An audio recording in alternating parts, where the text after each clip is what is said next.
You can start out with your telephone. You can start out very, very small. So which AI do you use? You ChatGPT? What do you use? Girl, I want to know. let me talk to you after this interview. Okay.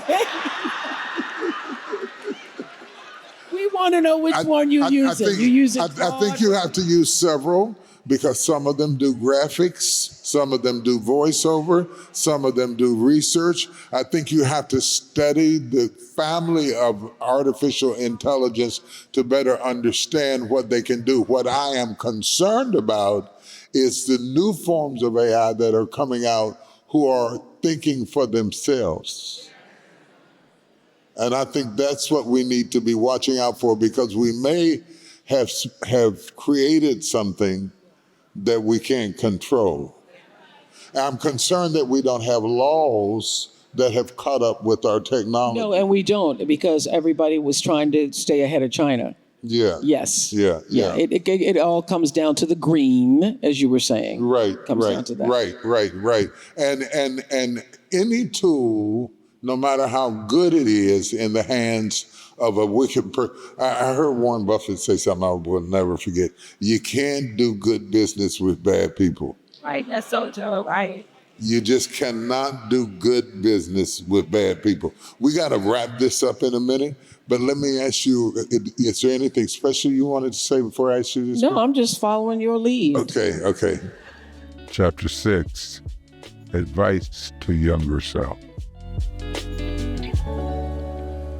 If you could go back to Mississippi and talk to that little girl out in that front yard, what would you tell her? What would I tell her? Please, praise God. I would...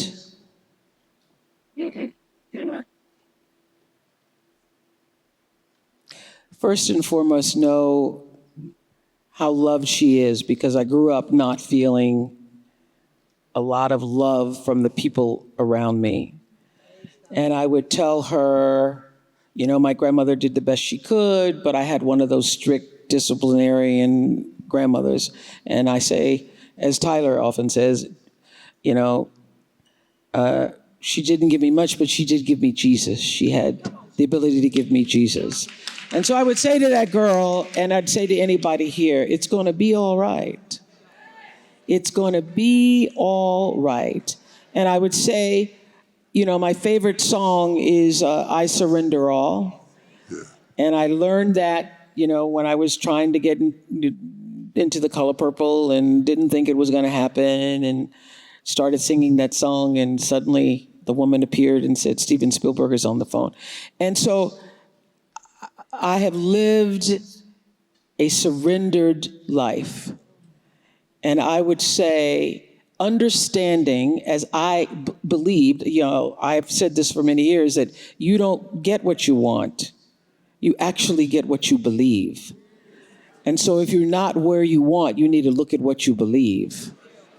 And so because I truly believed when I was told that I was God's child, and for many years when people would ask me about it, I would say, Jesus is my brother because I'm God's daughter. And the kids would want to beat me up because here come that preacher girl, talk about Jesus again. And so I would tell that little girl to hold on to God's unchanging hand. That's what I would tell her. To hold to God's unchanging hand. Because it has been the source of all things for me. And can I tell this story? Yes. I want to tell this story. Some of you may have heard me tell this story, but this is actually how I know how God works. So when I was in Baltimore, and I was started out in Baltimore making $22,000 a year. By the time I finished, I was making $57,000. So I thought that was it. When I went to Chicago and they offered me $250,000 a year, Gail said, "That's it. You never have to work again." So I've come up the ranks. I've had every single salary from the time I was 16 years old and first started working at the radio station, made $100 a week. And then I went from $100 a week, and then I made $10,000 a year, $12,000, $15,000, all the way up the ranks. And when I was in Baltimore, there was a woman who was a producer of this show I was doing called People Are Talking. And wealthy Jewish woman who still remains a friend, Arlene Weiner is her name, and her husband Arnold, very famous attorney in Baltimore. And so I went to visit Arlene at her house, and Arlene had, there were like 3 cars in the driveway, and I was like, whoa, there's a Jaguar, and there's a Mercedes, and then there was like a Stingray for their son. I was like, Arlene is rich. And I walked into Arlene's house, and they got all the things, and I remember standing in the kitchen looking out Arlene Weiner's window, and I could see in the front yard these 6 trees. And I went, oh, rich people have trees. Right. If I ever get enough money to buy myself a house, I'm gonna have me 6 trees. And I was at my house in Santa Barbara. A couple of years after I'd moved into the house, I was standing in the kitchen looking out the window. Praises.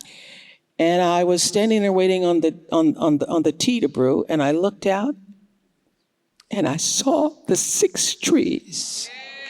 And I went, there's the 6 trees. There's the 6 trees. I walked out into the front of the yard, y'all. I wish I had a picture of my front yard. And beyond the 6 trees were hundreds and hundreds and hundreds of trees. The bishop can tell you, I live with some trees. Yes. I am surrounded by trees, and the trees have trees. The trees have little tree babies. Yes. And in that moment, I thought, wow, I had the dream for the 6, but Jesus had a bigger dream for me. Woo! Woo! No, you won't outpreach me up here. He had a bigger dream for me. So here's the thing. You plant the 6 in your good soil. You plant it in your good soil. You nurture that good soil. You ask God, what do you want me to do with this good soil? And one day you're going to look up and you are standing in a forest. That's fabulous. You are standing in a forest. Whatever it is, you give it to him. You offer it in surrender it all, and it will come back to you 1,000-fold.